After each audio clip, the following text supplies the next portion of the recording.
প্রথম প্রশ্ন হচ্ছে যে সূরা লাহাব যে নাজিল হয়েছিল আর কি, যেখানে বলা হয়েছে আবু লাহাব কিছুদিনের পরেই তার 2 হাত ধ্বংস হোক, সে তার কোনো কাজ মানে আমলি কাজে আসবে না, সে কিছুদিনের মধ্যে আগুনে জ্বলবে। কিন্তু এখানে অনেক আলেমরা দেখেছি যে এখানে বলার চেষ্টা করে যে আবু লাহাব জাহান্নামে যাবে, এর ভবিষ্যৎবাণীটা আগে থেকেই করা রয়েছে। কিন্তু আমরা যে এখানে তো কোনো জাহান্নামের কোনো শব্দই দেখতে পাচ্ছি না আর কি, যে সূরা লাহাব 111 নম্বর সূরাতে আর কি। এটাতে যদি বিস্তারিত বর্ণনা দেন একটু ভালো হয়। হ্যাঁ, ধন্যবাদ। জি, তাব্বাত ইয়াদা আবি লাহাবিন ওয়া তাব। রাসূলুল্লাহ সাল্লাল্লাহু আলাইহি ওয়াসাল্লামের প্রতি যখন আয়াত নাযিল হলো যে ওয়ামদের আশিরাতাকাল আকরাবিন, হে নবী তুমি তোমার আত্মীয় স্বজনদেরকে ভয় দেখাও, আল্লাহর ভয় দেখাও, অর্থাৎ তাদেরকে ইমানের দিকে দাওয়াত দান করো। রাসূলুল্লাহ সাল্লাল্লাহু আলাইহি ওয়াসাল্লাম ইবনে আব্বাস বলছেন যে আল্লাহ রাসূল এই আয়াত যখন নাযিল হলো তখন রাসূলুল্লাহ সাল্লাল্লাহু আলাইহি ওয়াসাল্লাম দেরি না করে, বিলম্ব না করে সাফা পাহাড়ে চড়ে ডাক দিলেন। এবং আরবের একটা নিয়ম ছিল যে কেউ যদি মক্কা নগরীতে সাফা পর্বতে উঠে যদি কেউ উচ্চ স্বরে আওয়াজ দিত, তাহলে সাধারণত লোকেরা এটাই চিন্তা করতো বা এটাই ভাবতো যে এই লোকটা কোনো অসুবিধায় পতিত হয়েছে, তাকে উদ্ধার করা উচিত। তাই তারা সেখানে একত্রিত হয়ে যেত। আল্লাহ নবী যখন উচ্চস্বরে সাফা পাহাড় পর্বতে যখন আওয়াজ দিলেন তখন সবাই মক্কার লোকেরা এক জায়গাতে হয়ে গেল এবং বলতে লাগলো যে হ্যাঁ মোহাম্মদ, তোমার অসুবিধা কি, তুমি কি অসুবিধা পড়েছো আমাদেরকে বলো। রাসূলুল্লাহ বললেন যে দেখো, আমি কি তোমাদেরকে কোনোদিন মিথ্যা কথা বলেছি?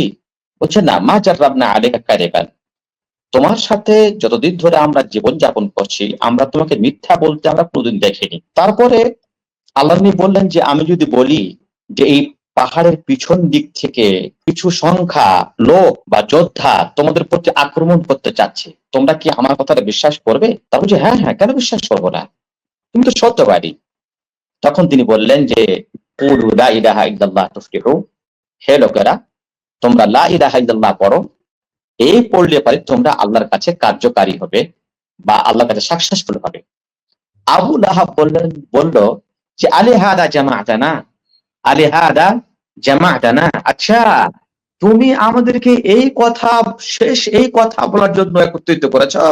তারপর বলেন তাব্বাল্লাকা সাইরাল ইয়াউম, তোমার সারাটা দিন যাতে ধ্বংস হয়ে যায়, তোমার সারাটা দিন যাতে খারাপ হয়ে যায়। এ কথা কাকে বললো? আবু লাহাব আল্লাহ নবীকে বলল। আল্লাহ রাব্বুল আলামিন এই যে আবু লাহাব যে আল্লাহ নবীকে বলল তাব্বাল্লাকা সাইরাল ইয়াউম, তোমার সমস্ত দিনটা ধ্বংস হয়ে যাক, তুমি ধ্বংস হয়ে যাও, আল্লাহ রাব্বুল আলামিন এই পরিপ্রেক্ষিতে এই সূরাটি নাযিল করলেন তাব্বাত ইয়াদা আবি লাহাব। আমার নবীর দিন যে ধর্ম, আমার নবীর দিন, নবীর ধর্ম, আমার নবীর কর্মকাণ্ড যে ধ্বংস হবে না, ধ্বংস তুমি হবে। তাব্বাত ইয়াদা আবি লাহাব ওয়া তাব। এখানে আরবিতে একটা কথা আছে, তাব্বাত এর হলো সেগায়ে মাজি বা বিগতকাল, পাস্ট টেন্স, কিন্তু এর অর্থ হচ্ছে ফিউচার টেন্স বা ভবিষ্যতে।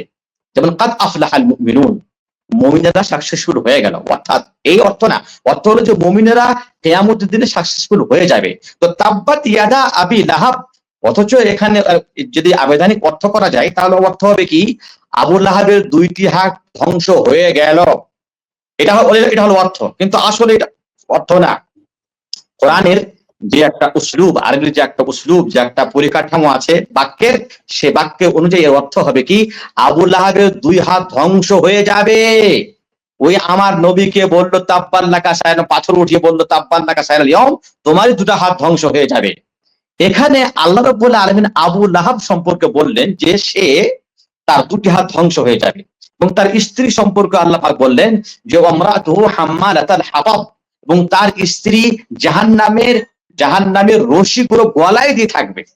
হ্যাঁ, এবারে মুহাদ্দিসিনে কেরামেরা, মুফাসসিরিনে কেরামেরা, উলামায়ে কেরাম বলছেন যে আল্লাহ রাব্বুল আলামিন আবু লাহাবের ভবিষ্যৎ সম্পর্কে, সবাই ভবিষ্যৎ সম্পর্কে জানেন, বিশেষ করে আবু লাহাবের সম্পর্কে আল্লাহ ঘোষণা দিয়ে দিলেন যে এই ব্যক্তি জীবনে আর ইসলামে আসবে না, মুসলমান হবেই না, ওর কপালে এটাই লেখা আছে।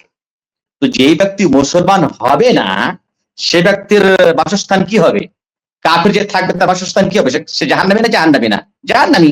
যেহেতু আল্লাহ রাব্বুল আলামিন বললেন যে আবু লাহাবের 2টি হাত ধ্বংস হয়ে যাবে, আবু লাহাব নিজেই ধ্বংস হবে, এবং তার স্ত্রী জাহান্নামের রশি তার গলায় লাগা থাকবে। এগুলো আল্লাহ রাব্বুল আলামিন বলে দিলেন, যেহেতু আল্লাহ আলিমুল গায়ব, ভবিষ্যতের কথা জানেন, যে সে ইসলাম গ্রহণ করবে না, আর যখন ইসলাম গ্রহণ করবে না সে জাহান্নামী। সুতরাং কেউ যদি বলে যে আবু লাহাব জাহান্নামী, আল্লাহ এখানে ইঙ্গিত করেছেন তার কথাটা সঠিক, তার কথাটা কি সঠিক, কোনো ভুল নেই। হ্যাঁ শায়েখ, হ্যাঁ বলছিলাম যে হ্যাঁ ঠিক আছে, প্রশ্নটা বুঝতে পারলাম, কিন্তু যে এটা হচ্ছে জাহান্নামের কথা উল্লেখ নেই তো, আমি দেখছিলাম এখানে আগুনের কথা উল্লেখ আছে, অচিরে সে আগুনে জ্বলবে আর কি। আচ্ছা, এটা যে আমি আরেকটা প্রশ্ন করতে চাচ্ছিলাম, হ্যাঁ, এটা এটা এখানে এখানে একটু দাঁড়ান। আপনি বলেন জাহান্নামের কথা নেই, এখানে আগুনের কথা আছে।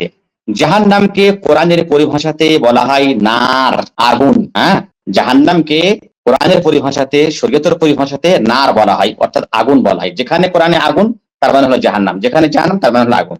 জি।